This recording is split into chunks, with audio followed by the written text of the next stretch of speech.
Ingat, umur kita tinggal berapa kita nggak tahu. Sisa umur kita tidak tahu kita berapa. Jasmani kita ketika ditinggalkan ruh, gampang jasmani dari saripati tanah nanti kembali ke tanah, nggak bisa berangkat sendiri, diantar oleh tetangga-tetangga kita. Ruhaniyah sing kula bahas ini, kemana ruhaniyahmu? Ruhaniyah Allah ciptakan dari Allah, innalillahi wa inna ilaihi rajiun, harus bisa kembali dan bertemu Allah. Apakah bisa ruhaniyah kita itu bertemu Allah besok itu, sementara ketika di dunia keadaan hati kita gelap pada Allah? Mohal. Logika, sampean sudah tahu rumah sampean masing-masing. Habis ngaji pulang, mata kamu tutupen, bisa nyampe rumah ndak? Gak usah doa-doa. Ini loh santriwati, santri putra, iki santri kawak-kawak iki, gitu. Orga tuwek-tuwek. Sampai mengge nanti kalau ke kamar habis ngaji, tutuplah mata kamu, nyampe tah kau ke kamarmu? Gak bisa. Inilah Pak, proses ruhaniyah kita itu nanti di akhirat, nanti setelah mati dipaksa Allah untuk sowan, nggak akan kita akan bertemu. Makanya mengapa Allah katakan wa min waraihim barzahun ila yaumi yub'atsun, di belakangmu ditunggu kematian, dan di situ ada alam barzah. Apa sih barzah? Alam sebuah dinding yang tebal dan gelap, dan kau tidak akan pernah bisa keluar dari alam itu untuk ke dunia atau menemui Allah, nggak bisa. Itu akibat ketika di dunia belum bertemu Allah, artinya hati masih gelap. Udah, oleh sebab itu Allah dawuh, walaqad lan yabti temen-temen arsalna ngutus ingsun Allah Musa ing Nabi Musa. Sungguh aku telah mengutus utusanku yang namanya Musa. Iki kisah, iki utusannya Allah, namanya Nabi Musa. Juga terhadap Nabi Muhammad. Bi ayatina kelawan gowo piro-piro wahyu, yang isinya wahyu adalah untuk membebaskan ruhaniyahmu dari belenggunya hawa nafsu. Hawa nafsu membelenggu kita dengan wa yastakhibunal hayatad dunya, kesenangan-kesenangan yang bersifatkan duniawiyah. Akhirnya jadilah gelap hati kita. Bi ayatina, dengan membawa ayat-ayatku, wahyu-wahyuku, yang isinya wahyu membawa hidayah atau petunjuk untuk kefahaman jenengan. Makanya mengapa Miftahul Ulum Jaya Baru setiap tahun itu mengadakan pembahasan mulai awal dasar, itu semata-mata untuk membekali umat yang pemula khususnya ini nanti biar paham tentang biayatina, wahyu-wahyu yang dibawa oleh Kanjeng Nabi, yang dibawa oleh Nabi Musa. Sama apa yang diemban oleh beliau Kanjeng Nabi Muhammad kali Nabi Musa, Nabi Isa atau Rasul-Rasul sebelumnya, sama. Letak kesamaan konteks hakikat, kalau syariatnya nggak sama. Kanjeng Nabi Muhammad syariatnya sholat 5 waktu, carane berdiri, rukuk, sujud, duduk. Nabi Isa beda lagi, Nabi Musa syariatnya untuk menghadap bertemu Allah beda lagi. Mohon maaf, kemarin saya sudah sampaikan syariat Nabi Adam tentang nikah, nggak boleh nikah sak tunggal projolan. Apa bahasa Indonesia nih ya? Semua sekandung, cuman metune gak oleh podo bareng kembar, sekembarannya nggak boleh. Qabil gak boleh nikah pada kembarane, Habil juga nggak boleh. Jadi kembarane Habil iku digarwa oleh Qabil, kembarane Qabil digarwa kalih Habil. Nek kembarane Qabil ganteng ayu Qabil, sing Habil pesek wis pokoknya kurang ayu, kurang ganteng, ngoten lho. Lah Habil oleh ayu, Qabil oleh karena hatinya Qabil itu gelap, oleh gelap itu adalah terikat oleh hawa nafsu, maka muncul hasud, muncul riya, muncul takabur.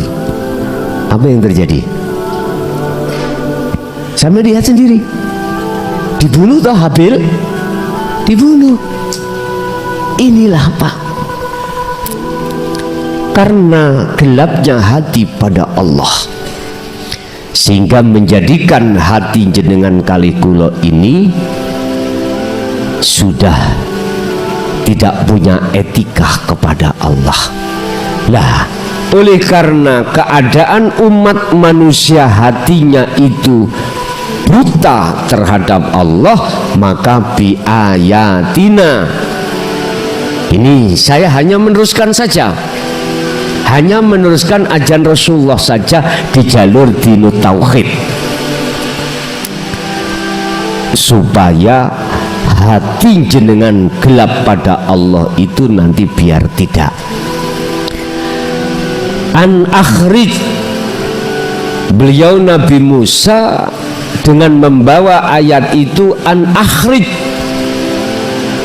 supaya ngedalake ngetokake kaumuka ing kaum sira Muhammad atau kaum Nabi Musa, minadz zulumat, dari keadaan gelap ilan nur, menuju keadaan yang terang benderang, alias Allah itu nyata atau jengleh-jengleh.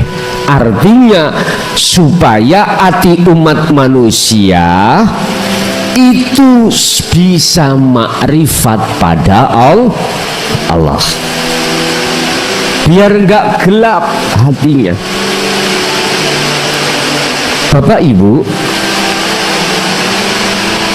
sehingga mengapa kami diperintahkan Allah setiap Ramadan ini untuk menyambut panjenengan, khususnya pemula. Sementara jenengan tidak tahu kapan jenengan sedo. Qad aflahal mu'minuna alladzina hum fi sholatihim khashi'un. Sungguh beruntung, bahagia bagi orang-orang sebelum meninggal dia itu hatinya sudah bertemu Allah. Yang awal tadi sungguh sengsara, sak bejo-bejone wong, sing paling bejo adalah orang saat di dunia dirinya sudah bertemu Allah. Mula Ramadan ini kalau jenengan betul-betul hatinya niat untuk mendekatkan diri dan bertemu Allah, sing rumangsa pinter delen pintermu, sing rumangsa sugih delen sugihmu, yang punya bendera hijau, merah, kuning, biru letakkan. Kalau itu masih kau bawa dalam hatimu, nggak akan masuk apa bi ayatina, wahyu-wahyu yang dibawa oleh para nabi dan rasul ini. Yes, ini pesan saya. Jangan dengarkan di luar majelis atau di dalam majelis, monggo sebagai tata tertib aja. Kalau betul-betul niat hatimu ke sini untuk mendekatkan diri pada Allah dan bertemu, kok yo jenengan ikut di rumah sana disebut ulama, disebut al-alamah, punya apa namanya, punya pengaruh, letakkan pengaruhmu. Kalau panjenengan di sana punya pangkat, jabatan, letakkan jabatanmu. Artinya ojo ditinggalno terus biasanya ngantor gak ngantor, enggak. Artinya secara ruhaniyah ojo rumongso iku milikmu, paham ya? Jangan. Kalau kau masih merasa itu milikmu, wis ta mikir-mikir umpama wong lanang sing mondok sing wedok ning omah ijen ayu pisan, gak kepikiran kepikiran kira-kira gak ngene apa juga tak delok HP ini online sampai jam 12, munyer-munyer hatimu, gak masuk. Kekayaanmu di rumah, kalau enggak kau wa aslimu lahu, kau serahkan pada Allah, artinya kau masih merasa memiliki, enggak masuk. Mau sebelum tak tinggal omsetku sakulan 10 juta, kira-kira engko naik apa gak ya? Wis, jasadmu ono kene, pikiranmu ono gak tadi bos, gak tadi.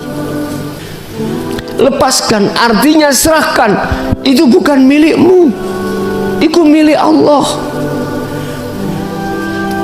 Wa anibu ila rabbikum, kalau kau betul-betul sudah ada niat untuk mendekat pada Allah dan untuk bertemu Allah, wa aslimu lahu, pasrahkan kabeh nang Allah. Artinya jangan kau mudah dalam hatimu merasa memiliki. Sing wedok yang ngono budal dene, olehnya berangkat itu ada perkara pak, gara-gara sing lanang HP ini di password. Anak pondok putri mikir ayai kira-kira gak selingkuh, gak masuk.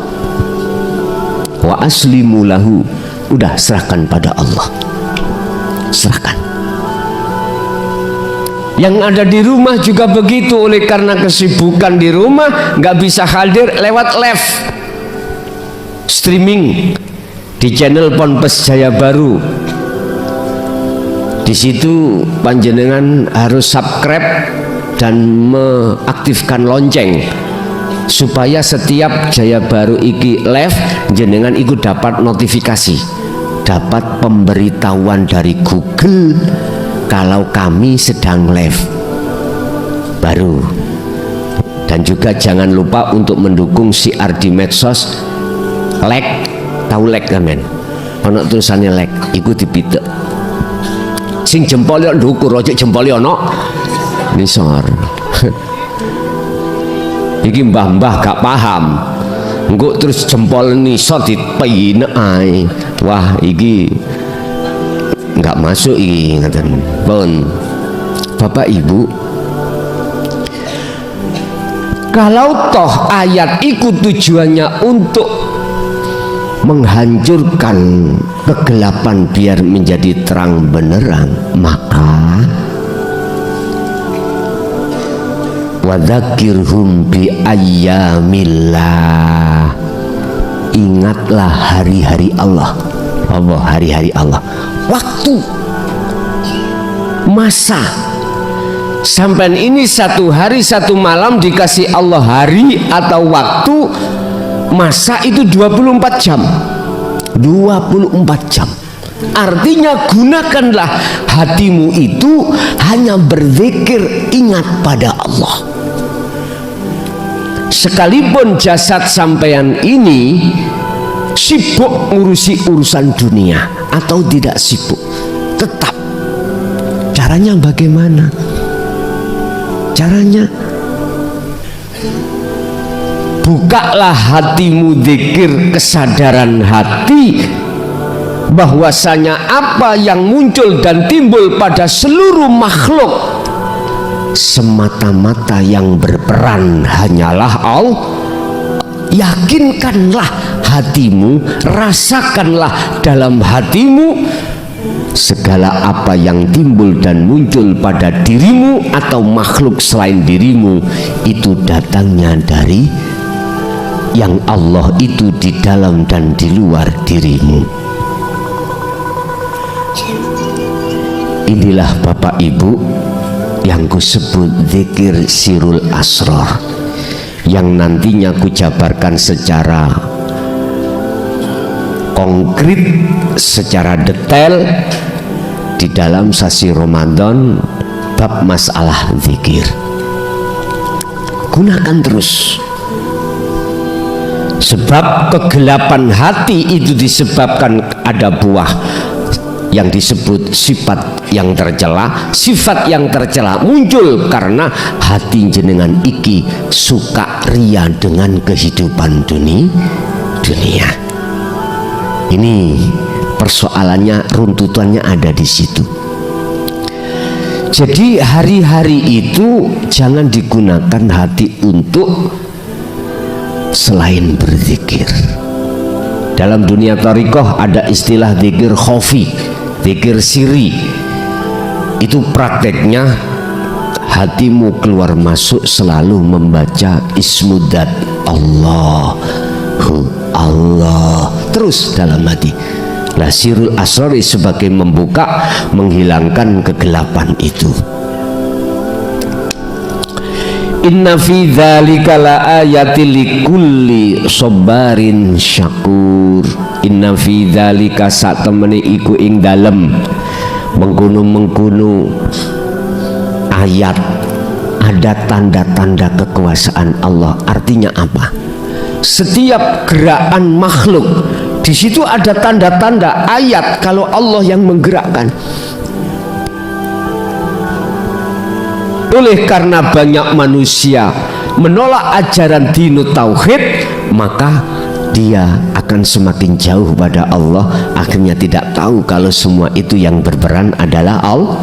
Ujung-ujungnya hatimu ngakoni aku sing ngaji, aku sing alim, aku sing sugih, aku sing ibadah. Padahal inna sholati wa nusuki wa mahyaya wa mamati lillahi rabbil, milik Allah. Mohon iki sudah disampaikan oleh Nabi Musa. Ringkese cerita kisah Nabi Musa kaume iku wa aktsaruhum la yu'minun, ra percaya. Nabi Muhammad juga begitu, banyak yang tidak percaya. Nabi Muhammad. Lah, kalau sudah disampaikan secara terang-terangan seperti ini, maka umat ini dilihat kok yo kebanyakan menolak, maka satu hal yang akan Allah sampaikan apa? Mengutus utusannya berupa malaikat, wa ahlaknahum wa anjainahu ma'ahu. Allah akan menghancurkan semua umat yang menolak, dihancurkan dengan cara Allah sendiri. Makanya jangan enak-enak kalau ini sudah disampaikan Allah secara terang-terangan. Satu sisi menyimpan dekatnya penghapusan peta dunia. sudah dekatnya penghapusan peta dunia. Kapan itu? Urusannya Allah.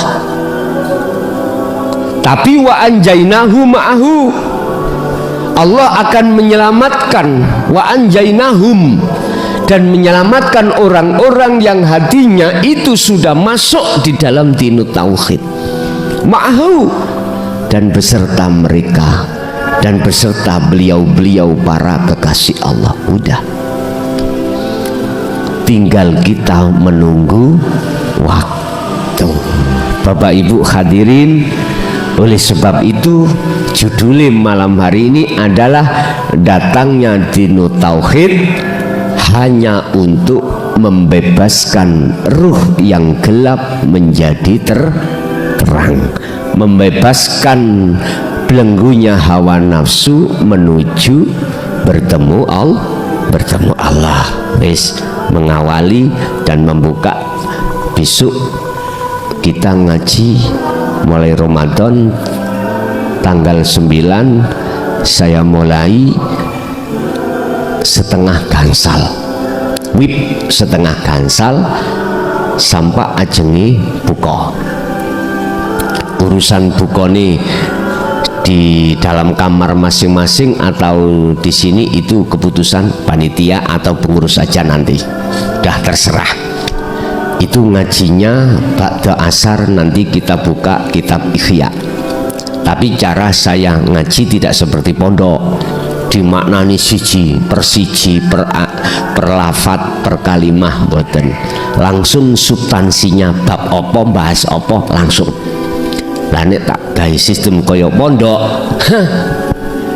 5 tahun mbuh mari mbuh enggak. Dan ya itu.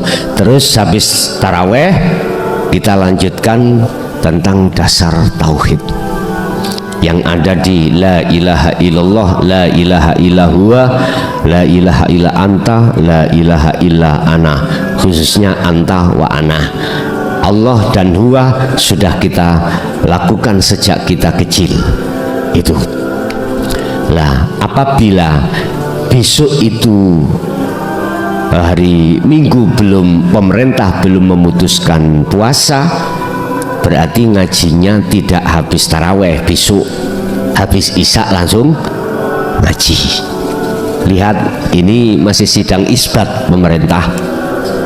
Berhubung saya orang pemerintahan, wa uli amri minkum, atiullaha wa atiur rasul wa uli amri minkum. Saya akan mengikuti apa yang telah diputuskan oleh pemerintah, dan pemerintah juga memutuskan itu lewat Departemen Agama, dan di situ tidak ngawur. Beliau banyak bendera-bendera yang disebut sebagai apa, sidang isbat MUI ya. Di situ nanti memutuskan kapan mulai puasa dan kapan hari raya. Lihat besok aja. Kalau besok itu enggak teraweh, berarti kita besok hari Sabtu itu habis sholat isya. Kalau teraweh berarti habis taraweh. Bon, Bapak Ibu hadirin, kesimpulan adalah dengan datangnya dinut tauhid untuk membebaskan hatimu dari belenggu hawa nafsu. Dengan datangnya tauhid itu memberikan penerangan cahaya makrifat dalam hatimu supaya kegelapan hatimu pada Allah itu sirna. Oke?